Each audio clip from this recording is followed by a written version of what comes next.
L value. Yes ఆర్బిటాల్కి సంబంధించి L value అనేటువంటిది చూడండి ఇక్కడ ప్రధాన క్వాంటం సంఖ్యను బేస్ చేసుకొని మనం అజిముతల్ క్వాంటం సంఖ్యల్ని వివరించడం జరుగుతుంది. అజిముతల్ క్వాంటం సంఖ్యను బేస్ చేసుకొని యాంగులర్ మొమెంటం క్వాంటం సంఖ్యల్ని వివరించడం జరుగుతుంది. ఏ విధంగా రాయాలి అని అంటే ఇప్పుడు ప్రధాన క్వాంటం సంఖ్యల్ని కక్షల ఆధారంగా మనం 1, 2, 3, 4 అని రాసాం. అదేవిధంగా అజిముతల్ క్వాంటం సంఖ్య విలువలు అనేటువంటివి n-1 నుంచి స్టార్ట్ అయ్యి 0 నుంచి స్టార్ట్ అయ్యి n-1 వరకు ఉంటాయి. అంటే అజిముతల్ క్వాంటం సంఖ్యల విలువలు అనేటువంటిది 0 నుంచి మొదలై n-1 వరకు ఉంటాయి. ఫర్ ఎగ్జాంపుల్ n = 1 అనుకోండి.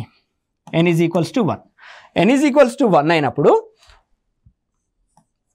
పాసిబుల్ అయ్యేటువంటి ఎల్ విలువలు ఏంటి అని అంటే ఇక్కడ ప్రిన్సిపల్ ఏంటి, 0 నుండి మొదలై n-1 వరకు ఉంటాయి.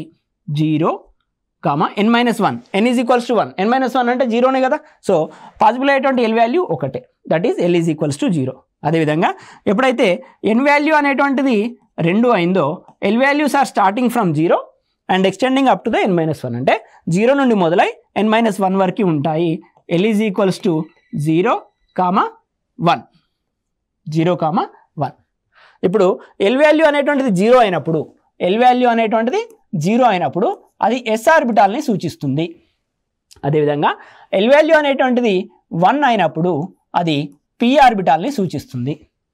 ఎల్ వాల్యూ = 2 అయినప్పుడు అది డి ఆర్బిటాల్ని సూచిస్తుంది. అదేవిధంగా ఎల్ వాల్యూ అనేటువంటిది 3 అయినప్పుడు అది ఎఫ్ ఆర్బిటాల్ని సూచిస్తుంది. ఇది ఒక చిన్న టేబుల్. ఈ చిన్న టేబుల్ని గుర్తుంచుకోండి. ఎప్పుడైతే ఎల్ వాల్యూస్ 0 అయిందో అది ఎస్ ఆర్బిటాల్ని సూచిస్తుంది. లేదా ఎస్ ఆర్బిటాల్లో ఉన్నటువంటి అన్ని ఎలక్ట్రాన్లకి ఎల్ వాల్యూ 0గా ఉండబోతుంది. అర్థమైందా? అదేవిధంగా పి ఆర్బిటాల్లో ఉన్నటువంటి అన్ని ఎలక్ట్రాన్లకి ఎల్ వాల్యూ అనేటువంటిది 1గా ఉండబోతుంది. సో ఈ విధంగా ఇప్పుడు n = 1 అయినప్పుడు l = 0. అర్థమవుతుందా? ఇక్కడ ఎస్ ఆర్బిటాల్ ఉంది కాబట్టి ఎల్ వాల్యూ 0.